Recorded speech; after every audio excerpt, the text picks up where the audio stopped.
সিহঁতৰ ঘৰৰ পৰা অনুমতি দিয়াৰ বাবে মই মাৰিলো। মই মাৰি পেলোৱা নাই, সিহঁতৰ ঘৰৰ অনুমতি লৈ মই এটা থাপৰ দিছো।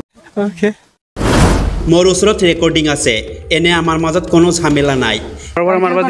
রেকর্ডিং আছে তো মোর লগত और बाप मेरे কথা হই না আর আমি কিল দিছে এমনি কোনো আঙ্গ পরিবারের মধ্যে কোনো ঝামেলা নাই। ये सब क्या देखना पड़ रहा है? अच्छा है मैं अंधा हूँ। পিছত কিয় মাৰিলে? ও আমার হাতে অন্য মাসের সাথে সন্দেহ করে যে আমি মাসের সাথে রিলেশন করি, মাসের সাথে থাকি। এনেকৈ মানুহক মাৰিব পাৰে নেকি? মই মাৰি পেলোৱা নাই, সিহঁতৰ ঘৰৰ অনুমতি লৈ মই এটা থাপৰ দিছো। না মানে আমি ওকে আমি একটা কিল দিছো আৰ এই ৰাস্তা মতে। এনেই বেমাৰী মানুহ চিকিৎসা কৰি আছো। এনে অলপ বেমাৰী আছে, মই চিকিৎসা কৰি আছো। বেমাৰী মানুহক কিয় মাৰিলা তুমি? এই চাওক আপুনি তাৰ ঘৰৰ পৰা ফোন আহিছে। এনেকৈ মাৰে নেকি? মুখেৰে তেজ ওলাই গৈছে।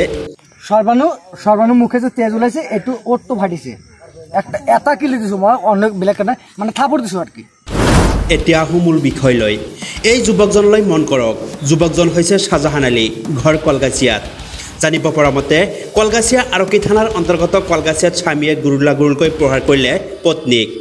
এইজন স্বামী শ্বাহজাহান আলীয়ে জানিবলৈ দিয়া মতে পত্নীয়ে স্বামীক দীৰ্ঘদিন ধৰি বেলেগৰ লগত সম্পৰ্ক থকা বুলি সন্দেহ কৰে।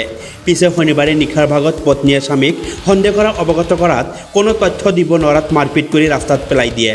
স্থানীয় ৰাইজে ৰাস্তাৰে আহি থকা অৱস্থাত মহিলাজনীক ৰক্তাক্ত অৱস্থাত পৰি থকা প্ৰত্যক্ষ কৰে। তাৰ পিছতেই স্বামীৰ লগতে স্বামীক গৃহৰ লোক উপস্থিত হয় ঘটনাস্থলীত। পিছে স্বামীক প্ৰশ্ন সোধাত পত্নীৰ পিতৃগৃহৰ পৰা অনুমতি লৈ চৰ এটা দিছে বুলি জানিবলৈ দিয়ে। এতিয়া কোন সঁচা কোন মিছা সেয়া পৰৱৰ্তী সময়ত হ'ব লক্ষণীয়। কওকচোন। মই তোমাৰ ৰাস্তাতে আহি আছিলো, তাৰ ৰাস্তাতে পৰা দেখা পালো। তাৰপিছত মানে মই আইচি ছাৰৰ পৰা ফোন মাৰিছিলো, কিন্তু ফোন ৰিচিভ নকৰিলে। ঘৰৰ পৰা ৰিপৰ্ট দিয়া দিছিলো, মানে দেখালো যে ঘৰত লৈ যাব দিছে। কি অৱস্থাত পাইছে আপুনি? মানে ৰাস্তাত পৰি আছিলে, মই ফটোটো দেখাই আছো। অৱস্থা কেনেকুৱা? অৱস্থাটো অলপ মানে বেয়াই চালো। ও আমারে অন্য মাসের সাথে সন্দেহ করে, ও আমার হাতে অন্য মাসের সাথে সন্দেহ করে যে আমি মাসের সাথে রিলেশন করি, মাসের সাথে থাকি। কিন্তু সেই প্রুফটা ওর কাছে আমি চাইছি যে আমি কার হাতে থাকি, কার হাতে প্রুফ করি, কার হাতে রিলেশন করি, এই মানুষটা তুই আমার দেহা। ও আমার একজন মানুষের নাম কইছে, এই মানুষটা আমি ডাক দিছি, বাচ্চা আইছে। বাচ্চা হার বাদে আমি কইছি যে তুই আর জিজ্ঞাসা কর যে ওই মানুষটা কহারে নিহি যে আমি অন্য মাসের সাথে রিলেশন করি। রিলেশন যদি করে, ও যদি কহারে, তাহলে তুই আমার বিচার আমার করিস। এনেকৈ মাৰিব পাৰে নেকি মানুহে? না মানে আমি ওকে আমি একটা কিল দিছি আর এই রাস্তা মতে। মুখেৰে তেজ ওলাই আছে দেখোন। একটা কিল দিছি আমি যেটা কই মুখেৰে তেজ ওলাই। কি কি কি হয়? ছোটটা মারছে। তোমার কি হয়? তোমার কি হয়? আমার ভাই। কি নাম তাই? ওর বাপ মারে। কি নাম তাই? ওর নাম আমি কইতেছি, ওর বাপ মারে। তাই নাম কি? ওর বাপ মায়ের রিলেশন আছে, ওর বাপ মায়ের আমি ফোন করছি, ওর বাপ মায়ে আমার কল রেকর্ডিং আছে। ওরে সবকিছু আমি শুনাই হেরা, ওর বাপ মায়ের কথা হই না আর আমি কিল দিছি। ওর বাপ মায়ের রেকর্ডিং আমার কাছে আছে, রেকর্ডিং আমি শোনাই দিমু, কোনো অসুবিধা নাই। এমনি কোনো আঙ্গ পরিবারের মধ্যে কোনো ঝামেলা নাই। এখন হয়তো ঝামেলা হচ্ছে, পরে বাসে মিটা যাবো। কিন্তু তোমার নাম কি? আমার নাম শাহজাহান আলী। তোমার পত্নীর নাম? নাম সর্বানু আলী।